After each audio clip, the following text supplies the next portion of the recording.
history, not like Western civilization history, but personal history. Heroes, some of the heroes in their life, hurts, and hopes. Talking about my history, my heroes, my hurts, and my hopes. And if you can imagine a whole team doing that one at a time, the bond that you end up having together. These people will do anything for each other on the field and in real life as well. Because of that vulnerability, that openness, that trust, the things they find out they have in common, the mutual pain, mutual triumph, mutual hope. Those things create a culture that can't be defeated. It builds community. And that's so important for teams.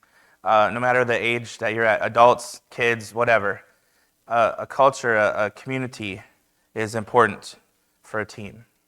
It's important for any people group.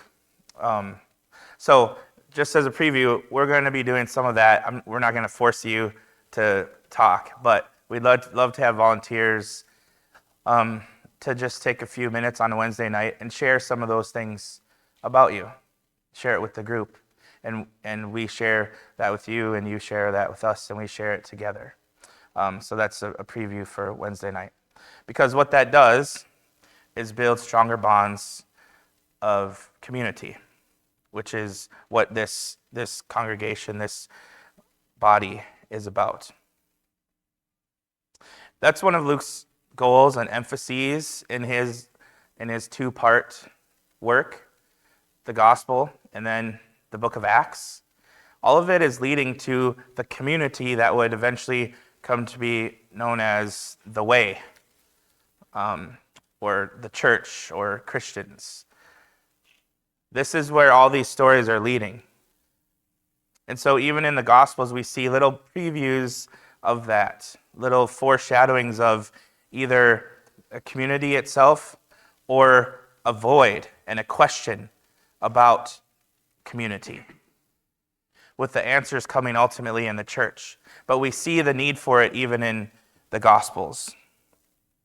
These are the stories that we're looking at today. The two long scripture readings we had, I'm going to try to cover both of those stories today, although they're very familiar stories, and we kind of have visited them and revisited them a few times in the past few years. And like I try to say to myself as a preacher, my biggest fear is to come to a familiar text and see nothing new, right? I want the Spirit to be underscoring, highlighting new things that can be explored, understood, a deepening of wisdom, of experience of Christ. So this time what really stands out to me is this aspect of community. Now, we've been through this text many times, like I said, and the story about the man possessed by demons, there's a lot of different angles you can have on this text. And I'm not ignoring any of the other ones. These are certainly about Jesus' power, right? There's the concept of Jesus' power here on display, just like it was in the storm. These are stories about Jesus having power that no one's ever seen before, calming the wind and the waves, now healing this man not possessed not just by one demon, but a legion of demons. Moving into the story about healing the woman with the issue of blood, and then ultimately death itself. These are stories about Jesus' power and authority. And Luke wants to underscore that. The demoniac, so-called, there's obviously some political commentary there too. When people hear the word legion, there's really only one association that you make, which is the Roman armies and empires, right? So that's here too. There's a commentary on the Jewish experience of being possessed by the legions, by the Roman legions. controlling them, taking over. And that's important too. That's part of this text. But today I want to talk about the end of it. The end of this, and I want to talk about the woman's and her experience of reaching out, touching Jesus in the crowd, and connect those with community. We notice here in Luke chapter 8, verse 38, after the man is healed, he spends some time with Jesus. He has a question, actually more than a question, he's begging Jesus in verse 38 that he might accompany him, go with him. Jesus, take me with you. There's nothing for me here. Now I'm healed. You know, he's been living in this cemetery. There's another huge theme that I forgot to mention a couple of seconds ago about Jesus as this contagious source of holiness that we talked about before in context of ritual and purity, like death in a graveyard or death of Jairus' daughter or the issue of blood from the woman. Jesus is not becoming impure by contacting these people. Instead, he's purifying and healing and saving these other people. That's important too. This man has experienced that. Never experienced that in his whole life. He was always a source of impurity, just like the woman was. But now he's experienced healing and salvation. And he begs Jesus, can I please accompany you? Can I come with you? But Jesus said no. Jesus said no. It says, return to your house and describe what great things God has done for you. And so the man went away proclaiming throughout the whole city what great things Jesus had done for him.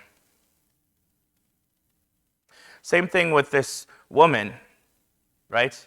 This woman was not part of the accepted society, not because of some moral infractions. There was just simply rules about ritual impurity and blood and that sort of thing. And so she wasn't even supposed to be in the crowd or around those people. And yet she was. She wasn't part of the community, didn't have those experiences. But what Jesus is doing in this text is restoring her to community. So that's the starting point.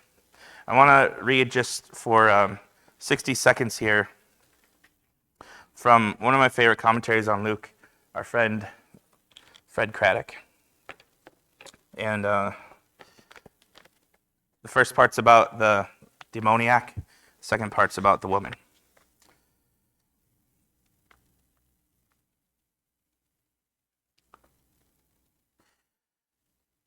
A community thus learns to live with demoniac forces, isolating and partially controlling them.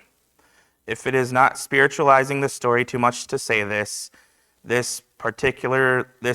partially successful balance of tolerance and management of the demoniac among them also allowed the people to keep attention off their own lives. But now the power of God for good comes to their community, and it disturbs a way of life they had come to accept. Even when it is for good, power that can neither be calculated nor managed is frightening. What will God do next in our community? People who understand this fear are best prepared to understand the running fear created by Easter. Okay, I'll just pause with that. This is an awesome commentary, powerful observation here by Craddock.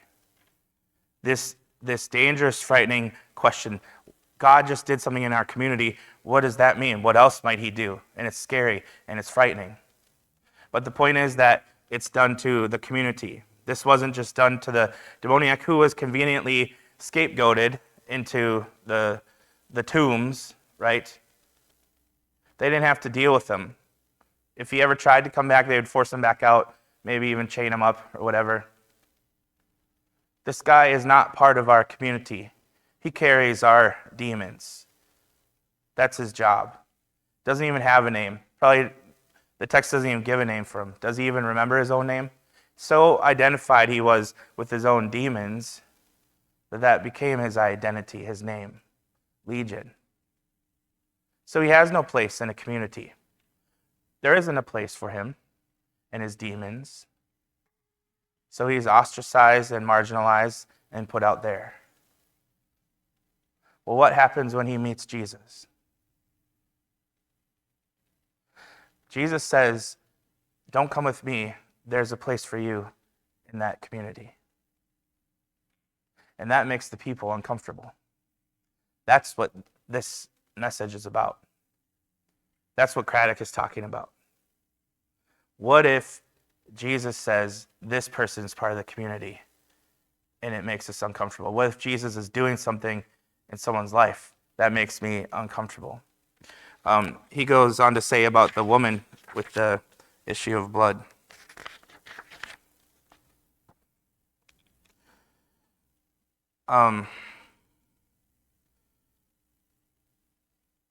It's true that the crowd did not know that she had touched Jesus and had been healed, but Jesus would not let it remain a case of one person in a crowd receiving God's blessing and it remaining her own secret.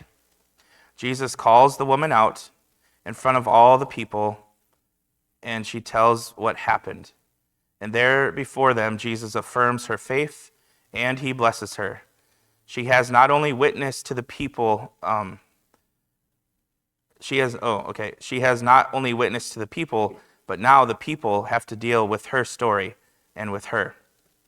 After the prescribed ritual, she will be restored to that community, and now after 12 years, they will have to accept her. Another great observation by Craddock.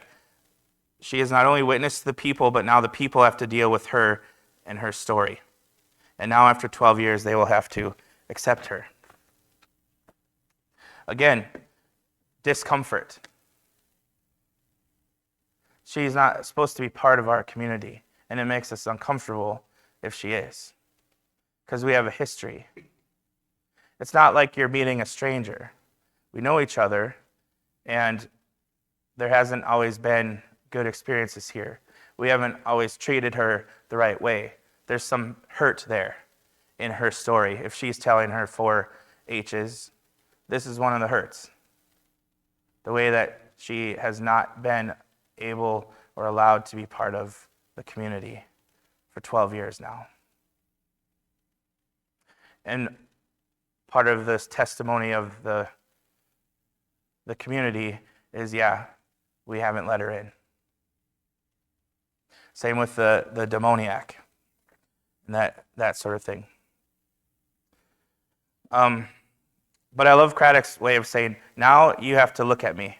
I'm part of this community, and you're part of me, and I'm part of you. And we're going to have to find a way to make that work, because this is the stuff that Jesus is doing.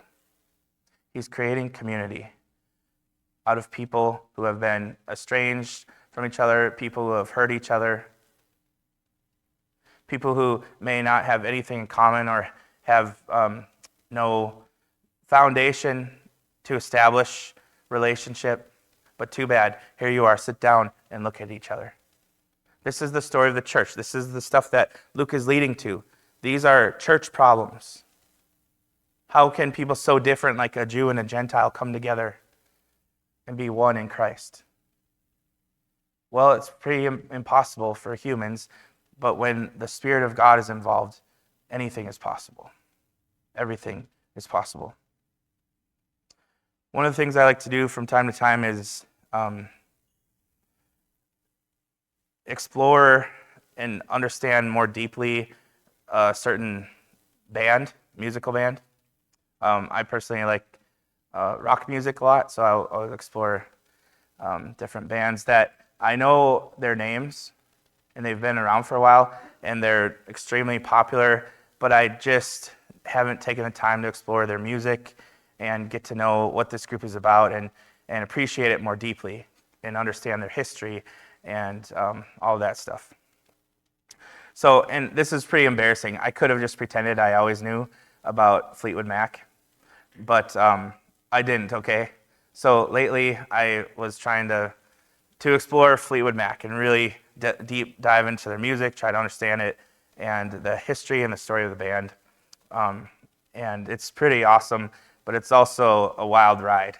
Like, this band has a lot of drama and a lot of stuff going on. But the thing about this band is, despite all the drama and the divorces and the breakups and the betrayals that are happening between each other in the band, they were there on stage, and they had to be together as a band and perform and look at each other in the eyes and say, this is our story. We've heard each other. We've been together. The most famous one is, I guess my favorite song is called Silver Springs. This was famously left off the 1977 album called Rumors. On that album is a song by Lindsey Buckingham, who is the guitar player, and he wrote a song called You Can Go Your Own Way. You Can Go Your Own Way is written about the lead singer. Her name is Stevie Nicks, and it's about their breakup. So he has this anthem of their breakup, and she has to sing that song, right, with them on stage, even though it's against her. But she wrote a song called Silver Springs.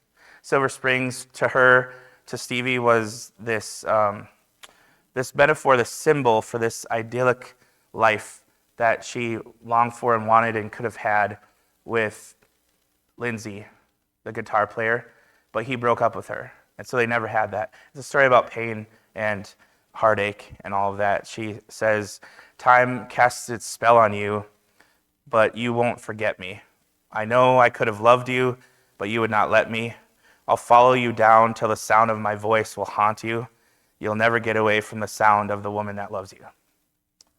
That's her song, and it's made for this album in 1977, Rumors, but the leader of the band, Mick Fleetwood, said, oh, it's too long, we'll leave it off the album. So this pouring out of her soul never gets on the album, and no one ever can hear about it, right? Meanwhile, she's singing You Can Go Your Own Way all the time, the Guy Lindsey's song. There's a lot of drama and history over the years, but in 1977, the band came back together, all of them, and had this awesome tour. And there's a live recording of this live concert where Stevie Nicks is singing this song, Silver Springs. And it's such a powerful video because like, everyone knows the tension on the stage. It's about these two people who are singing the song. And as the song begins, every once in a while there's a, side-eyeing the other person. And if anyone turns this way, the other person looks away. They don't want to look at each other while they're singing this song. But eventually, Stevie, throughout the course of the song, she stops even singing or caring about the audience. Like, she turns and directly at Lindsey, and he finally can't ignore that she's looking at him, and so he has to lock eyes with her, and they're stuck together singing this song on stage. And I don't think either one of them blinks for like 4 minutes. It's really powerful, but they're locked into community, right? We have to sing about these pains and these hurts, and that's our story. And we have to face those together and sing it. This is the stuff that's happening in Luke's gospel when the demoniac has to go back to the community, when the woman is re-entering community after 12 years. There is discomfort there. It's not comfortable because people have caused them pain. It's uncomfortable for them, yeah, but it's shameful to say, man, I've caused so much harm. I've done wrong by you. I could have treated you better. I know I didn't have your back when I should have, like Dave Tucker was talking about today. We have those hurts and those pains in a community, a church family, and that's going to happen because we're humans. But Jesus says, you don't just get to hang out with me and ignore the community. He forces us back into community because that's his goal. His goal is for us to stand on the stage and face each other, locked in eye contact, and face the pains that we've caused one another, the ways that we've hurt each other, and to sing through it. The difference is between Fleetwood Mac and us is that we have this thing called the gospel and grace and spirit and hope. And that is the ultimate builder of God's true and ultimate community. These are the things that Luke is leading us towards in the book of Acts. And these are the things that Paul features too. Paul deals with this problem on the front lines with Jew-Gentile relations. This is all about putting them on the stage, making them look at each other and sing the same song. And in Galatians 2, he says, bear one another's burdens. In this way you will fulfill the law of Christ. What does he mean, bear one another's burdens? Bear one another's burdens. He means that community isn't easy. Burdens imply things like weight and inconvenience and pain. And that's precisely where Christ enters and his goal is fulfilled. The healing of a man who is possessed by a legion of demons. That becomes the community's burden to carry, not just his. His story is something that they now all hold together. It's not just his stuff and his history and his hurts. It's all of theirs now. That's Jesus' goal. Ephesians 4, Paul says, with all humility and gentleness, with patience, bearing with one another in love, making every effort to maintain the unity of the Spirit in the bond of peace. This is what community requires. That idea of bearing requires these things. It requires underscoring discomfort and history and unresolved pains. In Dietrich Bonhoeffer's famous work, Life Together, about the church, he says, the person who loves their dream of community will destroy community. But the person who loves those around them will create community. I'll read it again. This is really important as we conclude here today. He says, the person who loves their dream of community will destroy community. But the person who loves those around them will create community. So real community includes that discomfort. It includes the difficult people, me being chief among them. It includes the painful histories. It includes the awkward reintegrations. That's the goal. That's the goal that Jesus has. That's what the gospel does. It creates people who are different and makes them into one. So Jesus doesn't just heal people and leave them alone. He sends them back into the community in which they belong. Back into the very places where the pains occurred. Back into relationships that are not neat or easy or finished, because healing is not completed until it is lived out with others. That's where the completion of the healing occurs. And so Paul says, bear one another's burdens, and that means sometimes bearing one another's stories and one another's pasts, one another's disruptions in life. The man doesn't go with Jesus, he goes home. The woman walks back into the crowd, and now the community has to decide what to do with them. Because the miracle is not just that they were restored. The true miracle is that God still believes in a community that can restore them. May we believe in that miracle as well. Let's stand and sing.